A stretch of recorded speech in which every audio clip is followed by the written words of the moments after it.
I never thought I'd hear those words from my own daughter's mouth. Don't complain if you have to wear diapers. The casual cruelty of it still stings when I think about it, even now.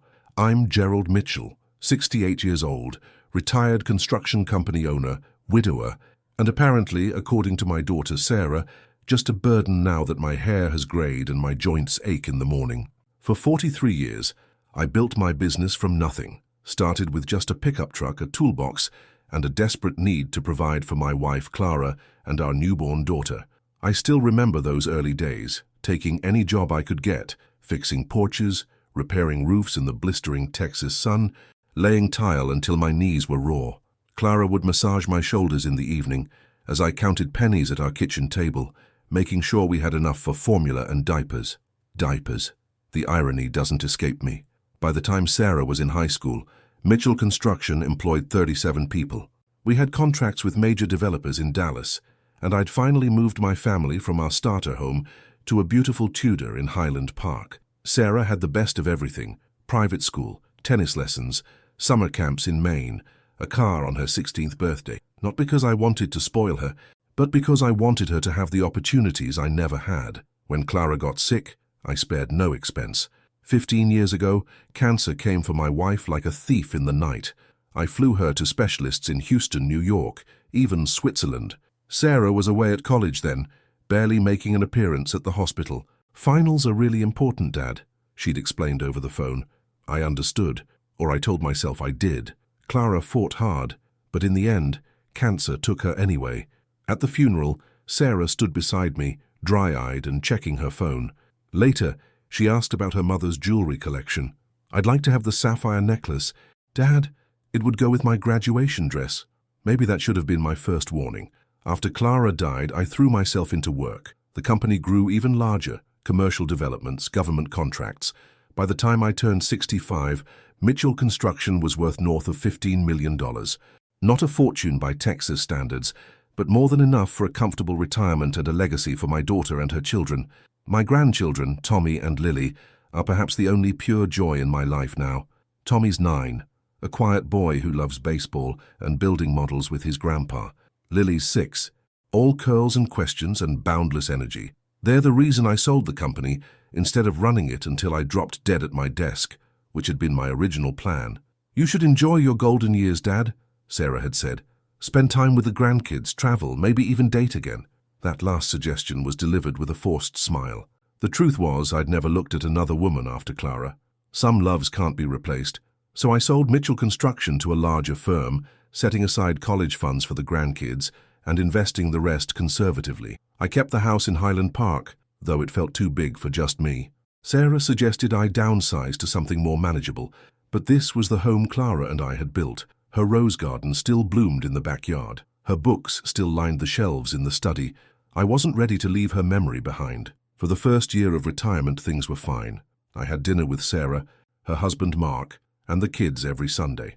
I took Tommy to Rangers games and Lily to the Dallas Arboretum. I volunteered with Habitat for Humanity, still needing to keep my hands busy building things. I was adjusting to life without work, without Clara, finding new rhythms and purposes. Then I fell. It was nothing dramatic. A loose rug in the hallway, a moment of imbalance. But at my age, a fall isn't simple. I broke my hip and spent 2 weeks in the hospital, followed by a month in a rehabilitation facility. The doctors said I was lucky. With physical therapy, I could expect a full recovery. Sarah visited me exactly twice in the hospital. Mark, not at all. The grandchildren sent crayon drawings that the nurses taped to my wall. "We're just so busy with the kids' activities," Sarah explained during her brief visits. "And work is crazy right now." Sarah is a real estate agent. Mark manages a car dealership. They live in a McMansion in Plano with a pool and matching Lexus SUVs in the driveway. They take separate vacations, her to spa retreats with her friends, him to golf courses with clients.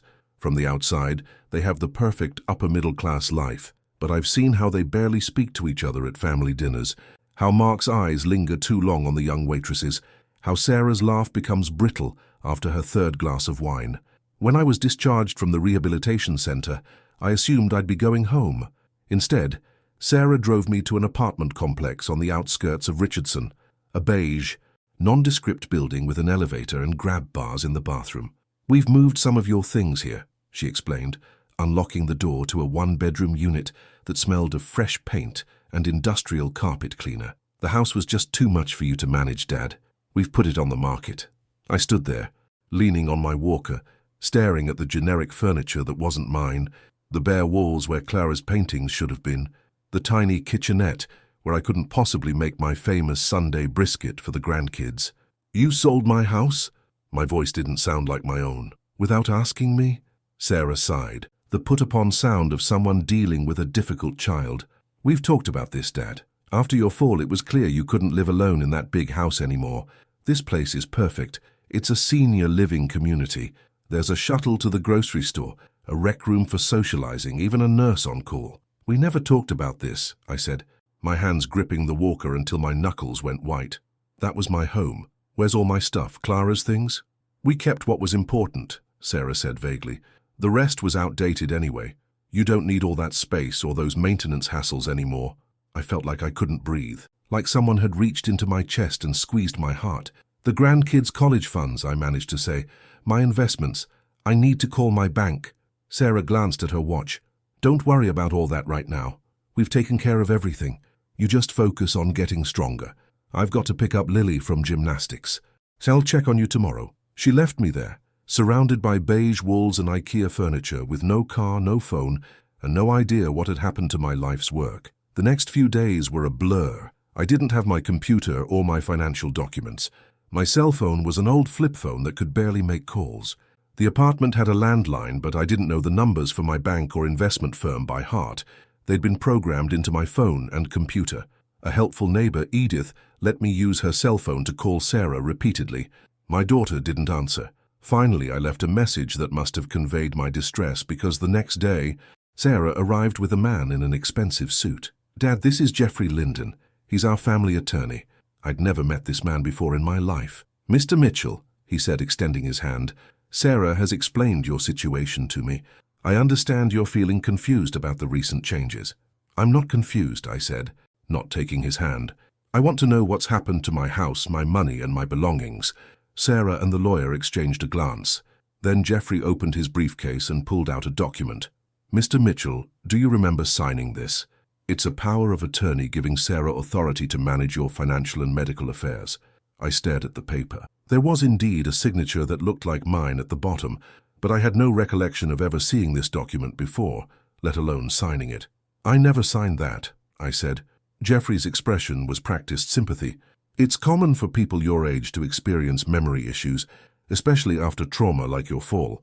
But this document was properly executed and notarized 3 months ago. 3 months ago, I was still living in my home, volunteering 3 days a week, and taking Tommy to his baseball practices.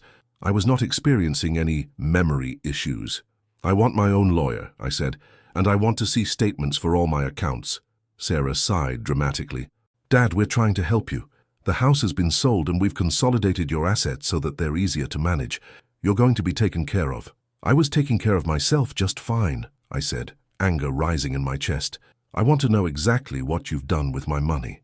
The proceeds from the house sale and your investments have been placed in a trust, Jeffrey interjected smoothly. Sarah is the trustee, and your expenses will be paid from the trust. It's all very standard for someone in your situation. My situation? I could hear my voice rising. You mean being robbed by my own daughter? Sarah's face hardened. That's enough, Dad. We knew you might react this way. That's why Jeffrey prepared this. She took another document from his briefcase and placed it on the coffee table. This is a petition for guardianship, Jeffrey explained. If you continue to demonstrate an inability to accept these necessary changes, we may need to ask the court to formally recognize Sarah as your guardian. I felt like I'd been punched in the stomach. Are you threatening me? We're trying to avoid more difficult measures, Sarah said, her voice cold. The doctors at the rehab center noted some cognitive concerns in your file. Combativeness, confusion, paranoia. We don't want to have to use that in court. I stared at my daughter, this stranger wearing Sarah's face. Where was the little girl who used to ride on my shoulders? Who cried when she scraped her knees and only Daddy's kiss could make it better?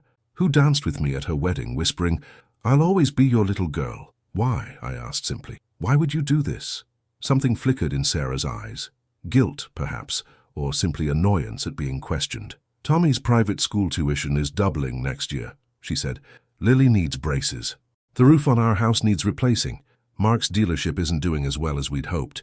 And you were just sitting on all that money, living alone in that huge house while we're struggling.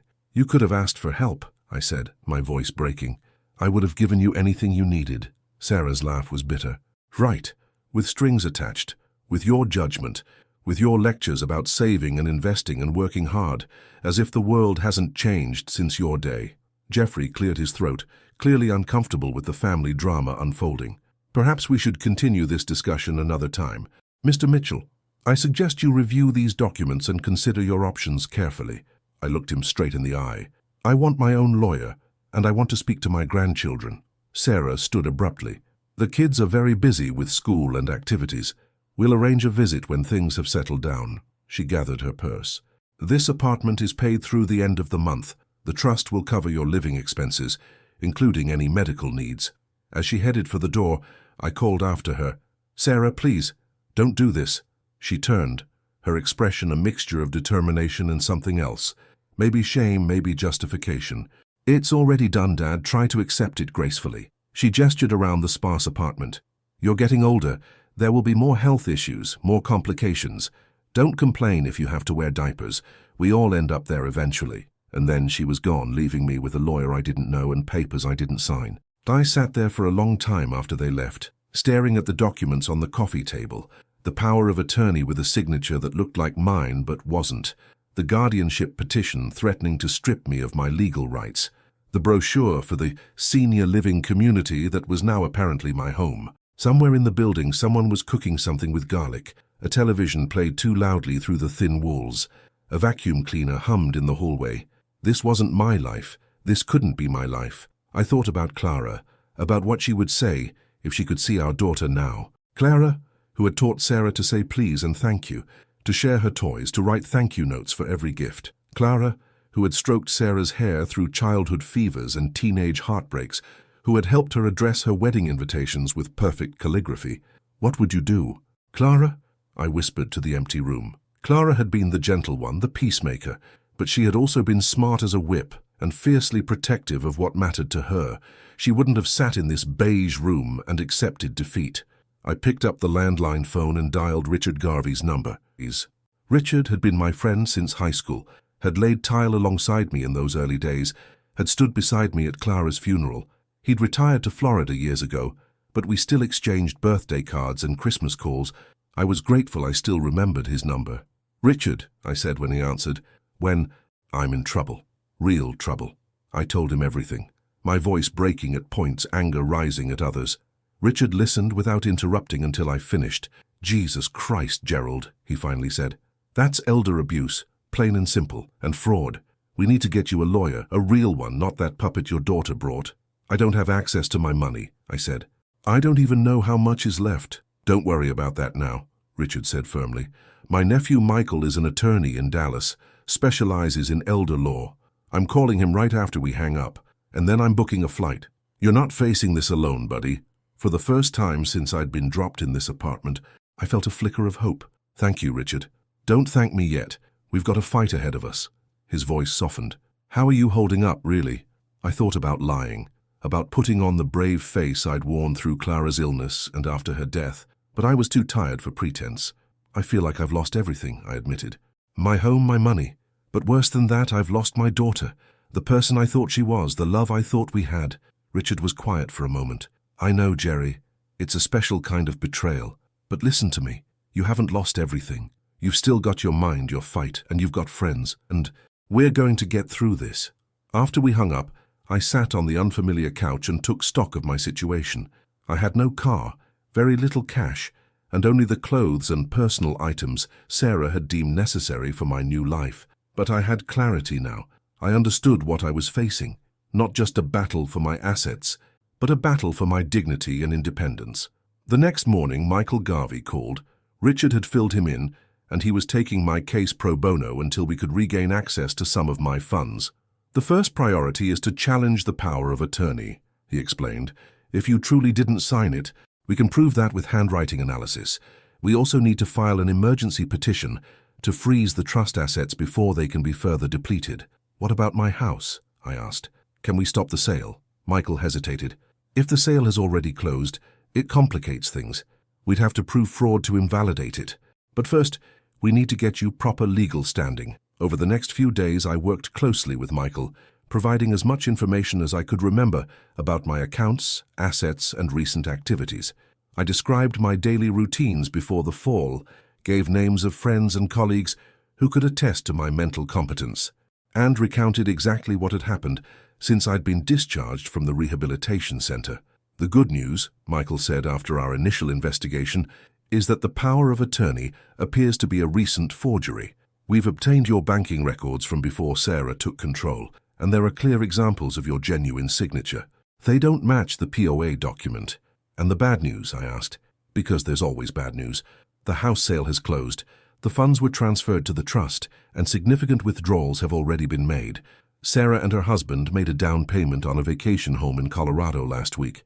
I felt sick. The house Clara and I had worked so hard for, the home where we'd raised our daughter, was gone, and the money had already been used to buy a vacation property for Sarah and Mark. What about the grandkids' college funds? I asked, dreading the answer. Michael's expression was grim. Emptied, transferred to the trust, then withdrawn. I closed my eyes, trying to control my breathing. Tommy and Lily's futures, which I'd so carefully provided for, had been stolen by their own parents. What do we do now? I asked when I could speak again. We file for an emergency injunction today, Michael said. And Richard arrives tomorrow. He suggested staying with you if that works. Of course it works, I said, pathetically grateful that I wouldn't be alone in this sterile apartment anymore.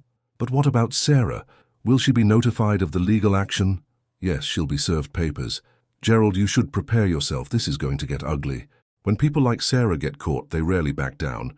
They escalate, make more accusations, try to paint the victim as the villain. I nodded slowly. She'll claim I'm senile, that I'm the one who's confused. Exactly, which is why we're going to have you evaluated by an independent geriatric psychiatrist. We need to definitively establish your competence.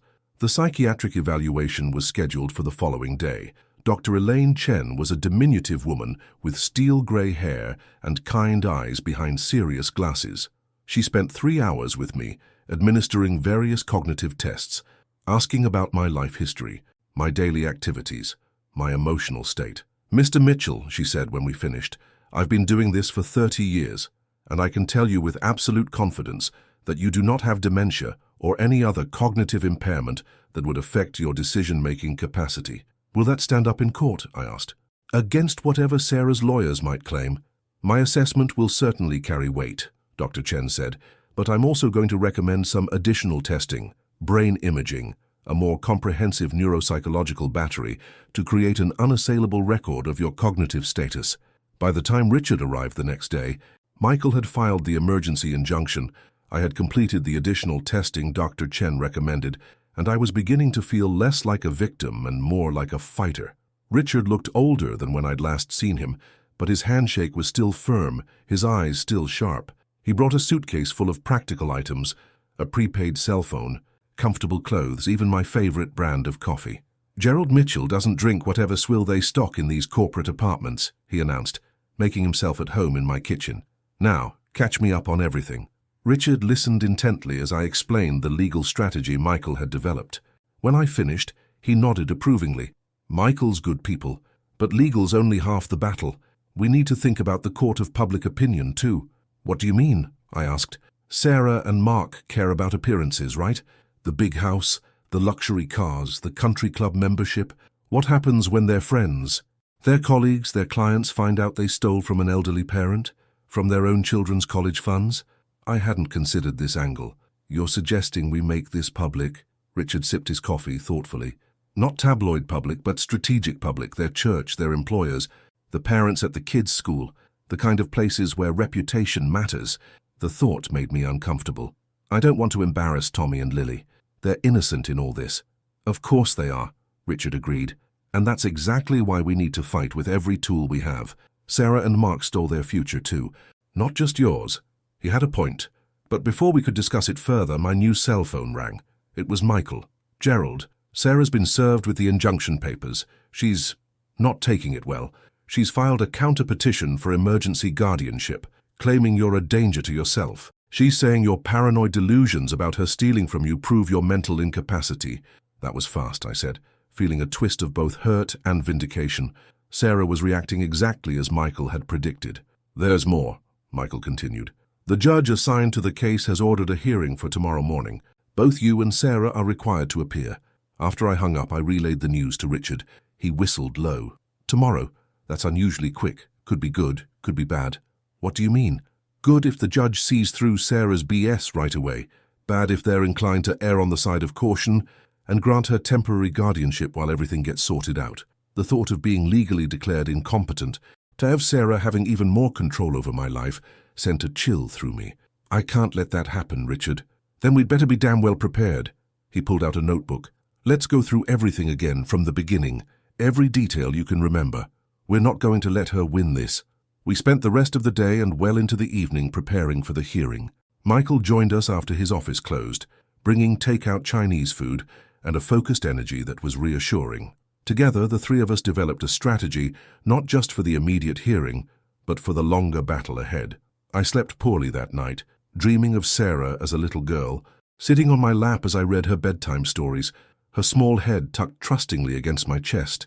In the dream, she looked up at me with Clara's eyes and asked, "Daddy, why don't you love me anymore?" I woke with tears on my face. The hearing was scheduled for 9 a.m. at the Dallas County Courthouse. Michael drove us there, giving last-minute advice about what to expect. "Judge Rebecca Martinez is fair but no nonsense," he explained. "She's seen a lot of elder exploitation cases, so she'll be looking at both sides skeptically. The key is to stay calm, answer directly, and let me handle the legal arguments." The courtroom was smaller than I expected, with polished wooden benches and fluorescent lighting that gave everything a slightly sickly glow. Sarah and her attorney were already seated at one table. She didn't look at me as Michael, Richard, and I took our places at the opposite table. "You okay?" Richard murmured, noticing my hands trembling slightly. I nodded, not trusting my voice. The sight of Sarah, her familiar profile, the way she tucked her hair behind her ear, just like Clara used to, made this all suddenly, painfully real in a way that even the past weeks hadn't. Judge Martinez entered, and we all rose. She was a tall woman with silver-streaked black hair pulled back in a severe bun. Her dark eyes scanned the courtroom efficiently as she took her seat. "Mitchell family matter? Emergency petitions," she announced, reviewing the papers before her. "I've read the filings from both parties. Given the serious and time-sensitive nature of the allegations, I've expedited this hearing." She looked up. "Mr. Linden, as the attorney for the initial guardianship petitioner, you may begin." Jeffrey Linden rose smoothly. "Thank you, Your Honor. We're here today because Gerald Mitchell, a 68-year-old recent fall victim with documented cognitive issues, is being influenced by outside parties to make dangerous decisions against his own best interests." He went on to paint a picture of me as a confused old man, unable to accept the realities of aging, lashing out at the daughter who only wanted to protect me. He referred to notes from the rehabilitation center about my combative behavior and paranoid statements. He claimed the power of attorney had been properly executed when I was having a more lucid period. "Sarah Mitchell has acted only out of love and concern for her father," Linden concluded. "She's created a safe living environment, consolidated his assets to ensure they last through his retirement, and is monitoring his medical care. The counter-petition filed yesterday is the product of Mr. Mitchell's unfortunate decline, enhanced by the interference of individuals with no legal standing in this matter." Judge Martinez listened without expression. "Thank you, Mr. Linden. Mr. Garvey." Michael stood. "Your Honor, what we have here is not a case of a concerned daughter protecting her elderly father. This is a case of calculated financial exploitation and elder abuse." He methodically dismantled Linden's arguments, presenting evidence of my cognitive testing results, affidavits from longtime friends and colleagues, attesting to my mental sharpness and, most damning, the preliminary handwriting analysis showing the power of attorney's signature was forged. "Furthermore," Michael continued, "we have documentation showing that within days of transferring Mr. Mitchell's assets into this so-called trust, Sarah Mitchell and her husband made a down payment of $175,000 on a vacation property in Aspen, Colorado. They also withdrew the entirety of the college funds Mr. Mitchell had established for his grandchildren, approximately $220,000. A murmur ran through the small courtroom. I saw Sarah's shoulders tense. "Your Honor," Michael concluded, Gerald Mitchell is not confused, he is not paranoid. He is the victim of a sophisticated attempt to strip him of his assets and his dignity. We ask the court to deny the guardianship petition, invalidate the fraudulent power of attorney, freeze all remaining assets in the trust, and restore Mr. Mitchell's rightful control over his finances and medical decisions. Judge Martinez nodded thoughtfully. I'd like to hear from the parties directly. Ms. Mitchell, would you please take the stand? Sarah rose and walked to the witness box, composed and well-dressed in a conservative blue suit. After being sworn in, she faced the judge with what appeared to be sincere concern. Ms. Mitchell, please explain in your own words why you believe your father requires a guardian, Judge Martinez instructed. Sarah's voice was steady, rehearsed. After my father's fall, the doctors noticed changes in his behavior. He became paranoid, accusatory. He couldn't manage his medications properly. The house he was living in had become dangerous for him. The fall happened because he hadn't maintained it properly, with loose rugs and poor lighting. And the financial decisions you made on his behalf, the judge prompted. My father worked hard his entire life, Sarah said, a catch in her voice. I wanted to make sure his assets were protected, that he would have the care he needs as he continues to decline. The trust was set up for his benefit, and the vacation home purchase. The withdrawal of the grandchildren's college funds. Sarah hesitated, just slightly. The Colorado property is an investment. The market there is very strong. As for the college funds, we consolidated them with our own children's savings for better management. Judge Martinez's expression revealed nothing. Mr. Mitchell, please take the stand. As Sarah returned to her seat, still not meeting my eyes, I made my way to the witness box. My hip ached, but I refused to show any weakness. After being sworn in, I faced the judge directly. Mr. Mitchell, do you understand why we're here today? She asked, her tone neutral. Yes, Your Honor. My daughter has attempted to take control of my assets by forging my signature on a power of attorney document, selling my home without my consent, and transferring my funds to a trust she controls. When I objected, she filed for guardianship, claiming I'm mentally incompetent. And what is your response to her concerns about your cognitive status? I took a deep breath. I had a fall. I broke my hip.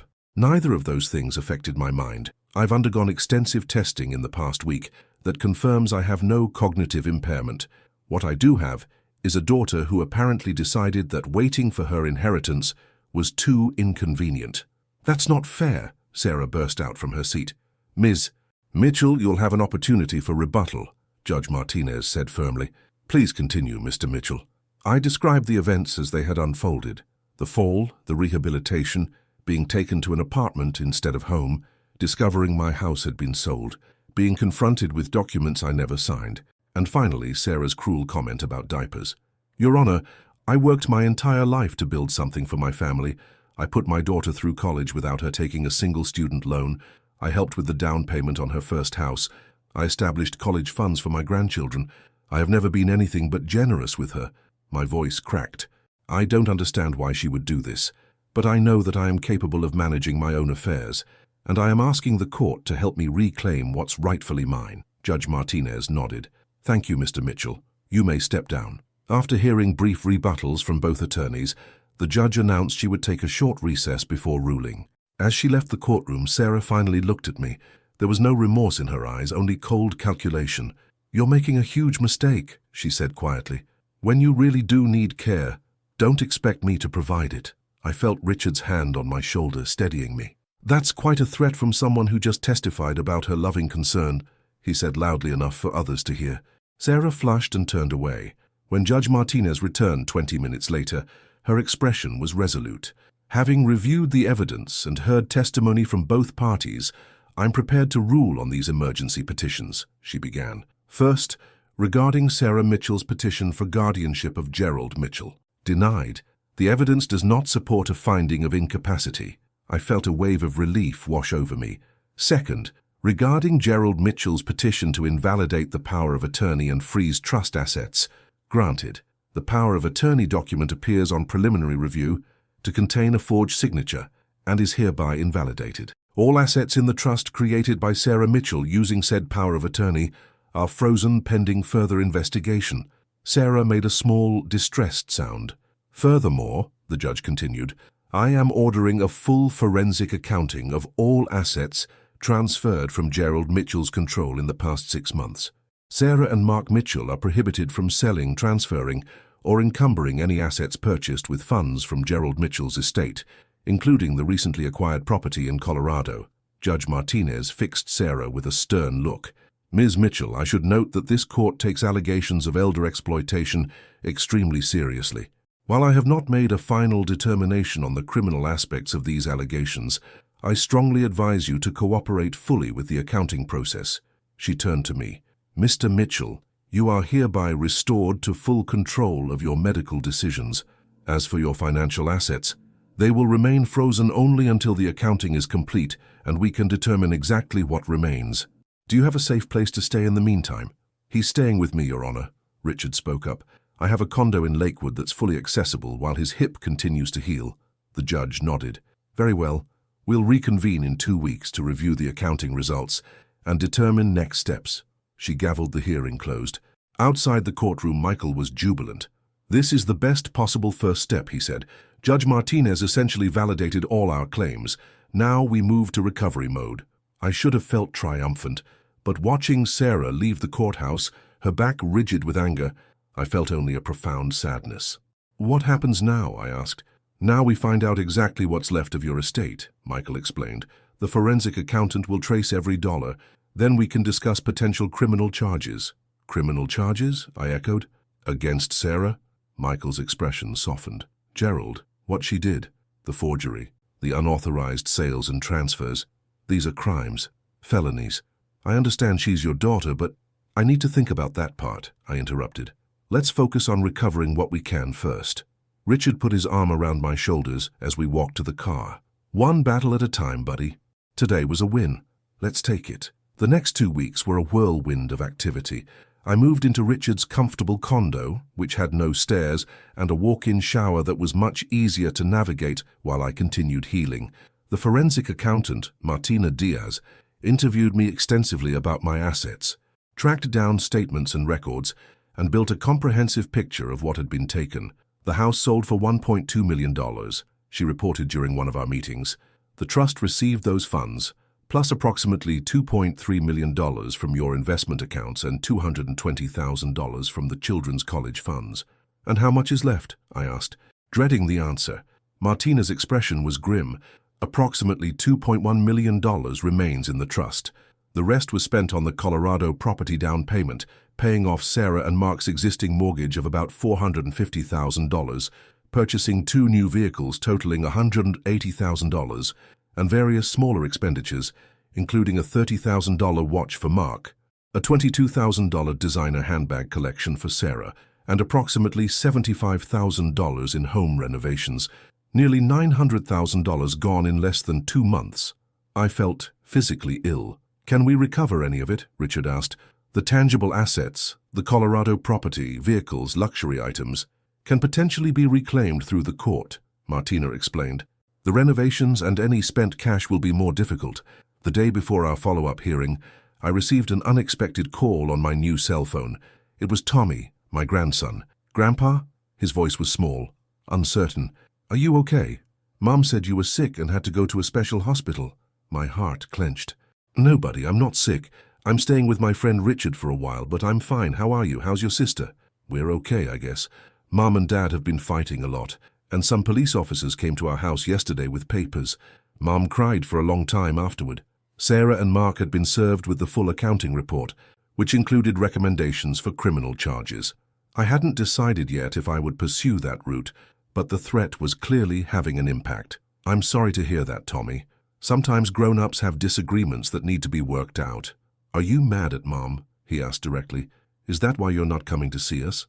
I'm not mad, I said, the lie bitter on my tongue. Your mom and I have some adult things to figure out, but I love you and Lily very much, and as soon as possible, I'll come see you both. Promise? He asked, and he sounded so young, so vulnerable. I promise, buddy.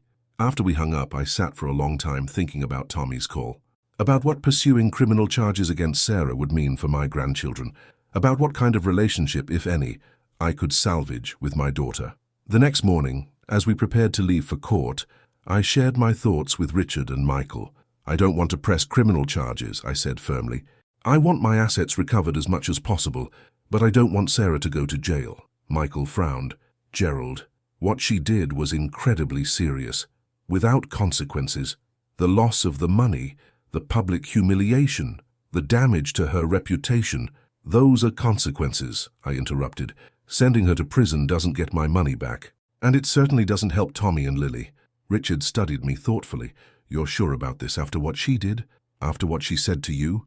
I thought about Sarah's cruel words. Don't complain if you have to wear diapers. I thought about the little girl who used to run to me with skinned knees, the teenager who'd asked me to proofread her college essays, the bride who'd danced with me at her wedding. Somewhere inside the woman who'd betrayed me, that daughter still existed. I'm sure, I said. I want to move forward, not destroy what's left of my family. The hearing was less dramatic than the first one. Judge Martinez reviewed the forensic accounting report thoroughly, occasionally looking up to fix Sarah with a stern gaze. Sarah sat beside Jeffrey Linden, her expression unreadable. Mark hadn't come to court. The findings in this report are deeply troubling, Judge Martinez said finally. Ms.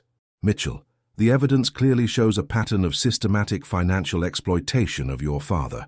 The court orders the immediate return of all identifiable assets purchased with Mr. Mitchell's funds, including the Colorado property, vehicles, and luxury items catalogued in the report. Sarah nodded stiffly, her eyes downcast. Furthermore, the court orders you to repay the $220,000 removed from the grandchildren's college accounts, plus interest within 90 days. The judge paused. Mr. Mitchell, the district attorney's office has indicated they believe there is sufficient evidence for criminal charges. Do you wish to pursue that course? I stood slowly, my hip still stiff but healing. No, Your Honor. I believe the civil remedies you've outlined are sufficient. I would like to rebuild my relationship with my family, not further damage it. Judge Martinez studied me for a long moment, then nodded. Very well. However, should there be any further attempts to exploit Mr. Mitchell or violate the terms of this order, this court will not hesitate to refer the matter for criminal prosecution. After finalizing the details of the asset recovery process, the judge closed the hearing. As we gathered our papers, I noticed Sarah approaching hesitantly. Dad, she said, her voice barely above a whisper, can we talk? Privately? Richard and Michael exchanged glances.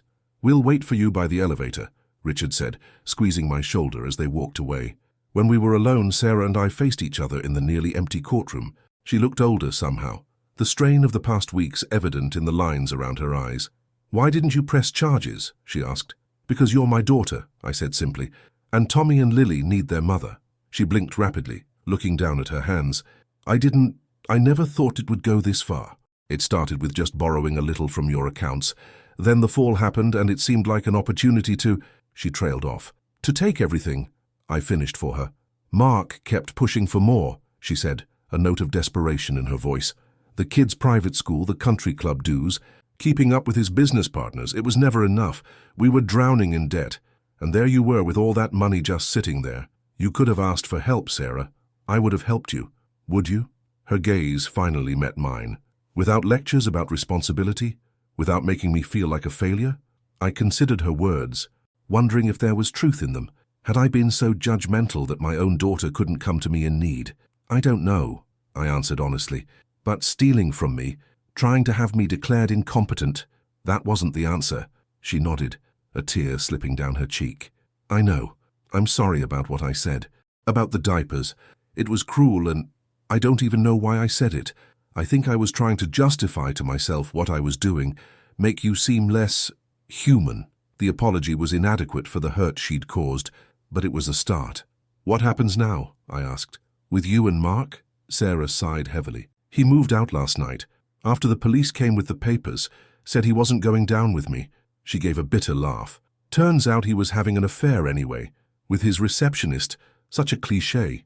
Despite everything, I felt a pang of sympathy for her. And the kids? They're confused, scared. Tommy keeps asking about you. She hesitated. Would you be willing to see them? I know I have no right to ask anything of you, but they miss their grandpa. I miss them too, I said. And yes, I want to see them. We'll need to figure out how to move forward, all of us. Sarah nodded, wiping away another tear. I'll do whatever it takes to make this right. I know I can never fully repair what I've done, but I want to try. I wasn't ready to forgive her. Not yet. The wound was still too fresh, the betrayal too profound. But standing there in that courtroom looking at my daughter's tear-stained face, I recognized that the path forward wasn't about punishment or retribution. It was about healing, about rebuilding what had been broken, if not the same as before, then something new that acknowledged the pain, but wasn't defined by it. One day at a time, I said finally. That's all any of us can do. As the weeks passed, we began the slow process of recovery, both financial and relational. The Colorado property was sold, the luxury items returned or liquidated, the vehicles traded in for more modest alternatives. Sarah took a second job to help repay the college funds more quickly. She and Mark divorced, a process that revealed even more financial improprieties on his part. I found a new home, smaller than my previous house, but still warm and welcoming, with a garden Clara would have loved and a spare bedroom for when Tommy and Lily came to visit. Richard stayed in Dallas longer than planned, eventually deciding to relocate permanently from Florida to be closer to his children and grandchildren and, as he put it, to keep an eye on you, you old coot. My relationship with Sarah remained complicated. Trust, once broken, doesn't mend easily, but we were trying. She came for dinner once a week, sometimes with the children, sometimes alone. We talked about Clara, about Sarah's childhood, about the pressures and insecurities that had led her down such a destructive path. I listened more and judged less. She apologized more sincerely with each passing month, not just in words but in actions, helping with house projects, bringing groceries when I had a cold, making genuine efforts to rebuild what she had destroyed.